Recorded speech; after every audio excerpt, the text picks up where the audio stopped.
Selamat siang teman-teman. Di kesempatan kali ini saya akan mempresentasikan tentang industri amonia. Nama saya Punit Singh, NIM 19 12 014. Jadi apa itu amonia? Amonia itu merupakan suatu bahan baku utama yang digunakan dalam industri dan pertanian. Bahan kimia amonia ini dapat diproduksi dari gas sintetis sebagai bahan intermediate dalam industri kimia. Amonia juga dikenal sebagai gas tak berwarna dengan bau berbeda yang terdiri dari atom nitrogen dan hidrogen. Gas amonia ini sifatnya lebih ringan dibandingkan dengan udara, dapat meledak dan mudah terbakar pada kondisi tertentu, dan mudah larut dalam air dengan reaksi eksotermis. Amonia memiliki sifat fisik sebagai berikut. Titik leleh minus 77,7 derajat Celcius, titik didih minus 33,4 derajat Celcius, tekanan uap 400 mmHg minus 45,4 derajat Celcius, kelarutan dalam air 31 gram per 100 gram 25 derajat Celcius, berat jenis 0,682 minus 33,4 derajat Celcius, berat jenis uap 0,6, suhu kritis 133 derajat Celcius, berat molekul 17,03. Bahaya dari amonia. Bahaya dari amonia ini terhadap ada beberapa aspek. Yang pertama itu dalam aspek kesehatan. Jadi untuk jangka pendek yang akan dialami jika terkena amonia itu iritasi terhadap saluran pernafasan, hidung, tenggorokan, dan mata. Terjadi pada kadar 400-700 ppm dan pada kadar 5000 ppm dapat menimbulkan kematian. Kontak pada mata dapat menimbulkan iritasi hingga kebutaan total. Kontak pada kulit dapat menyebabkan luka bakar atau frostbite. Untuk efek jangka panjangnya itu jika kita menghirup uap asamnya dalam jangka panjang dapat mengakibatkan iritasi pada hidung, tenggorokan, dan paru-paru. Kebakaran, karena bahan amonia ini mudah terbakar, jadi sangat rawan sekali untuk terbakar ya. Reaktivitas dia stabil pada suhu kamar tetapi dapat meledak oleh panas akibat kebakaran. Larut dalam air membentuk amonium hidroksida. Di aspek lingkungan, amonia dalam air beracun bagi ikan, udang, dan binatang air, dan dapat menimbulkan kesuburan tanaman air atau eutropia. Amonia dalam air dapat dibuang dengan proses stripping. pH optimumnya itu kurang lebih 12 atau dengan proses mikrobiologi. Limbah amonia dapat dinetralkan dengan asam sulfat pupuk Za. Dalam aspek keselamatan dan pengamatan, penanganan dan pengamatan hindari gas yang berada di dalam ruang kerja. Hindari dari loncatan api dan sumber panas. Simpan amonia di tempat yang dingin, kering, dan berventilasi serta jauh dari populasi. Berikutnya itu ada tumpahan dan bocoran. Bila terjadi tumpahan dan bocoran, harus ditangani oleh orang yang terlatih dan menggunakan alat pelindung diri dan juga jauhkan dari sumber api. Alat pelindung dirinya itu terdiri dari masker yang ada filternya, kacamata keselamatan dan pelindung muka, serta sarung tangan yang karet atau PVC karet butil. Dalam aspek pertolongan pertama, jika terhirup segera bawa ke tempat aman, tempat yang berudara segar, beri nafas bantuan jika diperlukan, dan segera bawa ke dokter. Jika terkena mata, cuci dengan air bersih dan mengalir selama 20 menit dan segera bawa ke dokter. Jika terkena kulit, cuci juga dengan air bersih dan mengalir selama 20 menit dan lepaskan pakaian yang telah terkontaminasi oleh amonia. Dalam aspek pemadam api, hentikan bocoran gas dengan aman, gunakan semprot air sebagai pendingin, media pemadam berupa karbon dioksida, halon, dan bubuk bahan kimia kering. Manfaat amonia. Yang pertama itu bisa digunakan sebagai bahan pupuk, yang kedua dapat juga untuk membuat asam nitrit, yang ketiga dapat digunakan sebagai bahan bakar roket, yang keempat dapat digunakan sebagai bahan disinfektan. Perkembangan amonia dalam negeri. Nah, untuk perkembangan amonia dalam negeri itu semakin meningkat seiring dengan peningkatannya industri di dalam negeri. Oleh karena itu, pendirian pabrik amonia itu dapat membawa dampak positif karena dapat memenuhi kebutuhan amonia dalam negeri, serta kita juga dapat mengekspor ke berbagai negara. Nah, di samping itu ada tabel dari tahun 2009 sampai tahun 2013.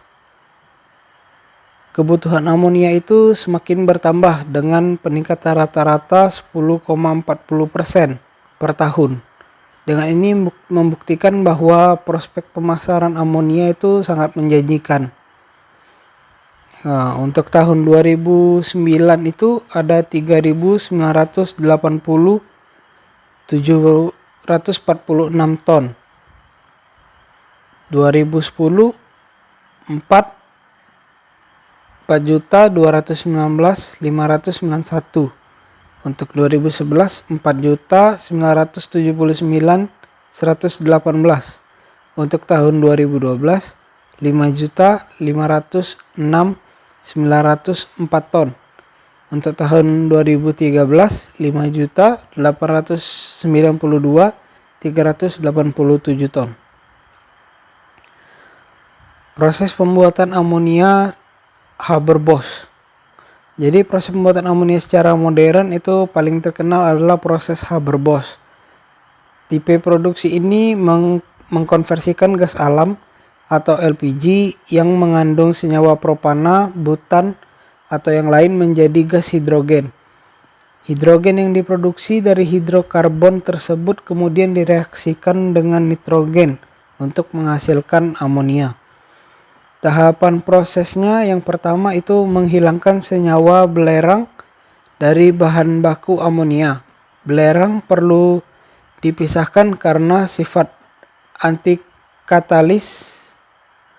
Pada tahapan berikutnya, penghapusan belerang dilakukan dengan hidrogenasi atau menambahkan hidrogen sehingga menghasilkan asam sulfida. Reaksinya itu H2 tambah RSH menjadi RH plus H2S. Tahapan berikutnya, asam sulfida yang terjadi kemudian diserap dan dihilangkan dengan mengalirkan melalui oksida dari logam seng sehingga terbentuk senyawa sulfida atau ZNS dan uap air. Reaksinya itu H2S ditambah ZNO menjadi ZNS plus H2O. Setelah dihilangkan kandungan belerangnya, senyawa karbon kemudian direaksikan dengan katalis untuk menghasilkan senyawa karbon dioksida dan gas hidrogen. Reaksinya itu CH4 plus H2O menjadi CO plus 3H2. Tahap selanjutnya itu mengkonversikan CO menjadi hidrogen. Dihasilkan hidrogen lebih banyak dan gas sisa karbon dioksida.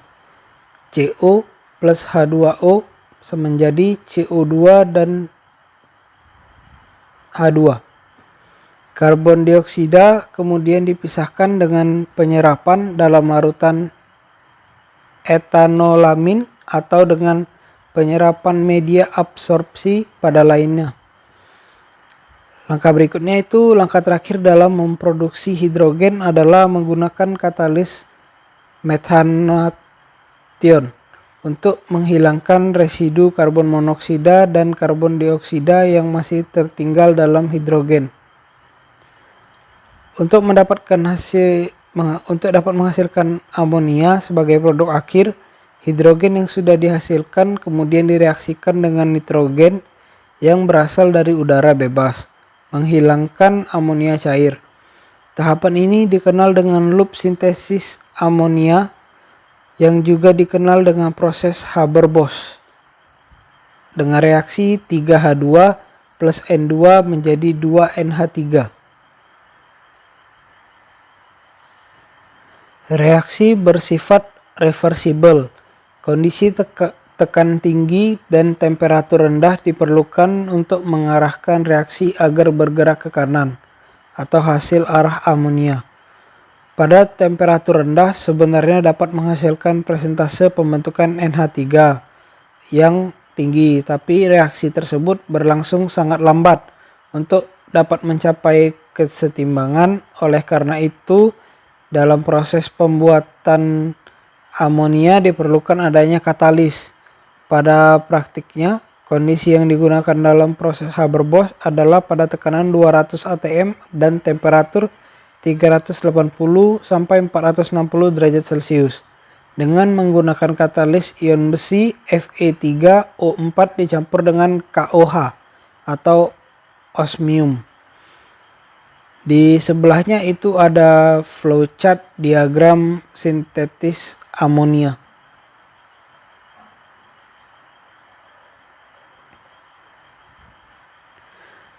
Yang berikut itu ada deskripsi pembuatan amonia dengan cara Kellogg.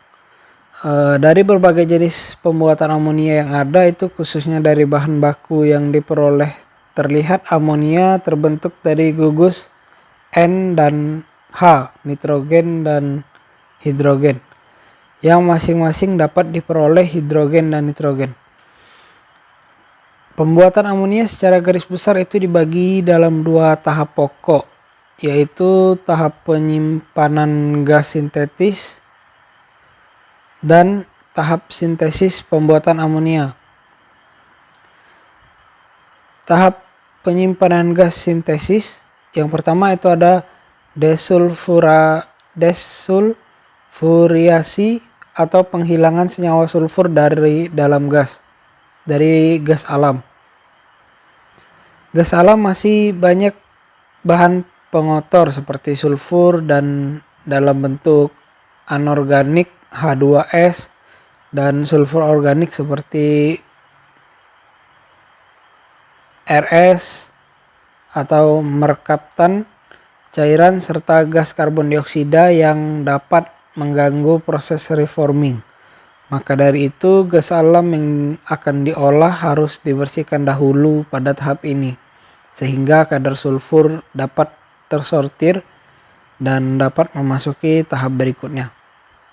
Yang kedua itu primary reformer dan secondary.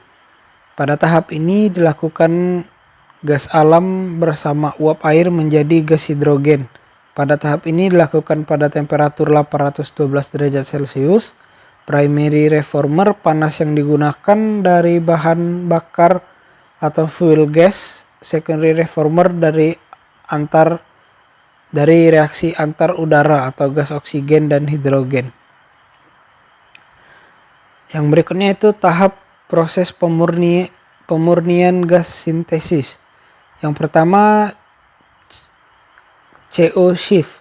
Tujuan dari ini adalah untuk menyempurnakan pembentukan H2 seperti yang dilakukan pada reaksi reforming dengan mereaksikan CO dan H2O sehingga terbentuk H2 dan CO2 serta mengurangi CO yang terbentuk di reformer yang merupakan racun bagi katalisator amonia. Berikutnya CO2 removal. Pada tahap ini dilakukan penurunan terhadap CO2 hingga 0,1% berat. Penurunan ini dilakukan dengan cara absorpsi oleh larutan karbonat di menara absorber. Selanjutnya itu ada metansi. Setelah keluar dari CO2, removal gas sintesis masih mengandung 0,3% CO dan 0,1% CO2 yang harus dikurangi lagi kadarnya hingga total CO dan CO2 maksimum 10 ppm. Sintesis dan refrigerasi amonia. Yang pertama, sintesis. Di dalam sintesis ini terdapat konverter amonia yang berfungsi mereaksikan N2 dan H2 untuk membentuk amonia. Refrigerasi ini layaknya seperti lemari es dengan kompresor refrigeran.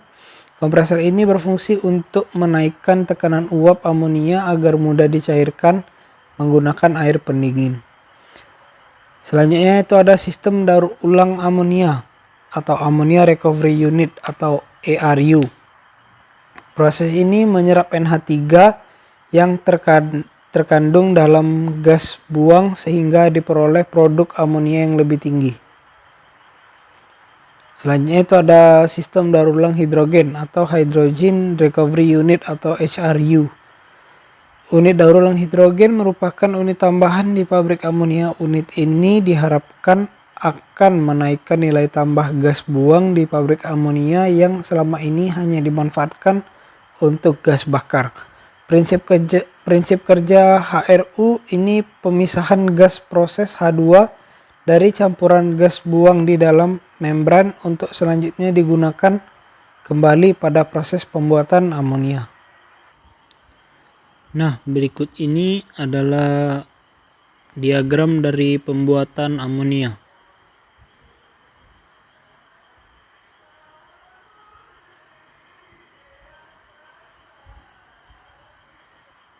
Selanjutnya itu katalisator. Jadi katalisator ini adalah senyawa yang berfungsi untuk mempercepat reaksi kimia. Secara fisik katalisator tidak berubah bentuk walaupun terlibat dalam suatu reaksi kimia. Katalisator di pabrik amoniak berbentuk padat, hanya dietanol amion atau DEA yang berbentuk cairan. Ini adalah proses pembuatan amonia dengan cara kelok.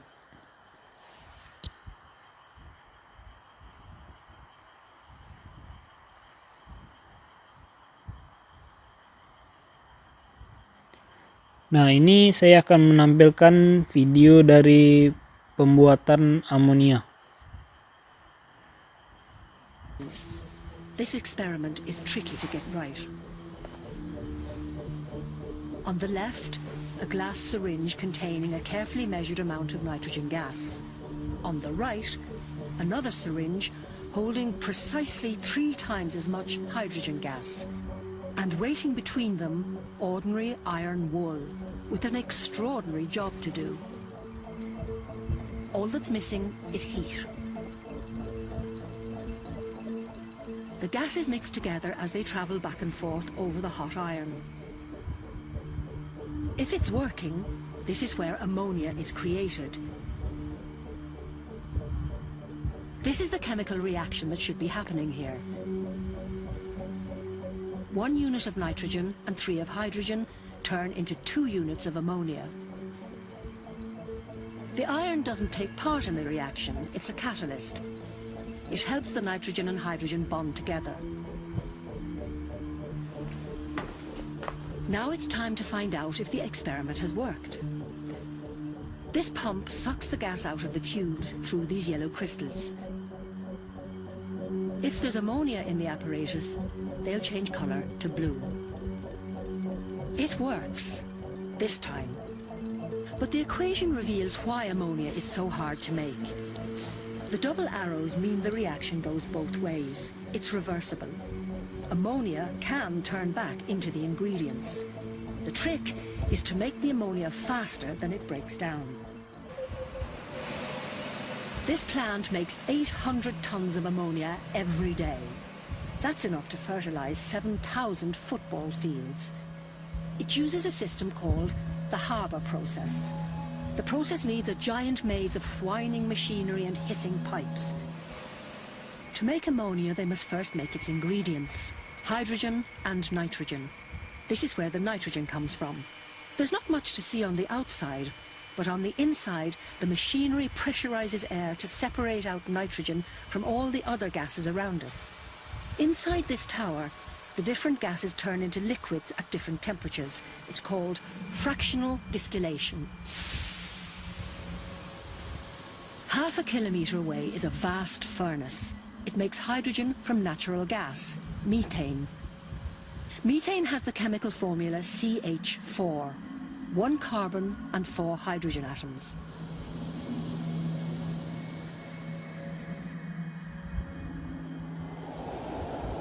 They extract the hydrogen by mixing the methane with superheated steam, H2O, at 500 Celsius. The tremendous heat splits up the methane and the water molecules and frees up the hydrogen. What's left over is carbon monoxide.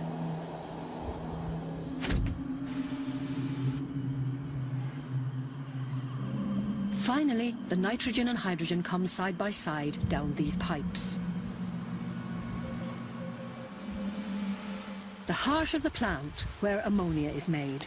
It's called the converter. Just like the experiment in the lab, the converter contains iron for a catalyst, and it's hot. And it's at such high pressure that the metal wall must be made 11 centimeters thick. Outside, enormous steel bolts hold it together. Here's the problem. High pressure and cool temperature would make lots of ammonia, but it would take too long. So they have to heat the reaction up. That makes it go faster, but it also makes the ammonia break down quicker. Somewhere in between, there's an optimum, a temperature and pressure that works best. So the final stage of the plant starts with a compressor. It pressurizes a mixture of nitrogen and hydrogen gas to about 200 times atmospheric pressure. But the compression has another effect. It also forces the temperature of the gases up to about 350 Celsius. That makes the nitrogen and hydrogen gas molecules split up.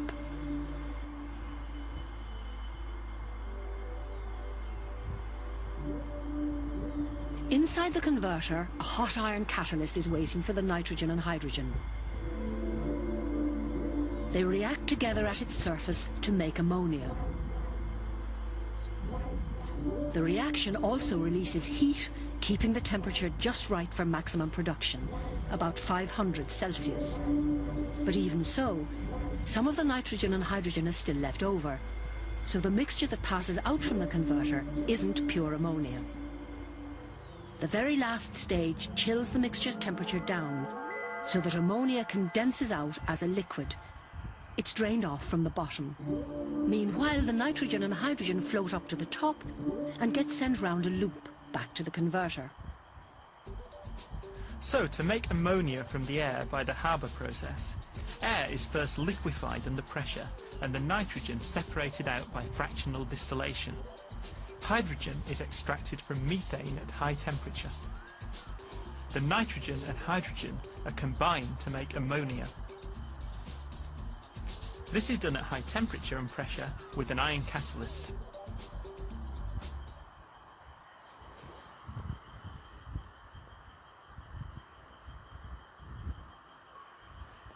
Sekian presentasi dari saya. Terima kasih.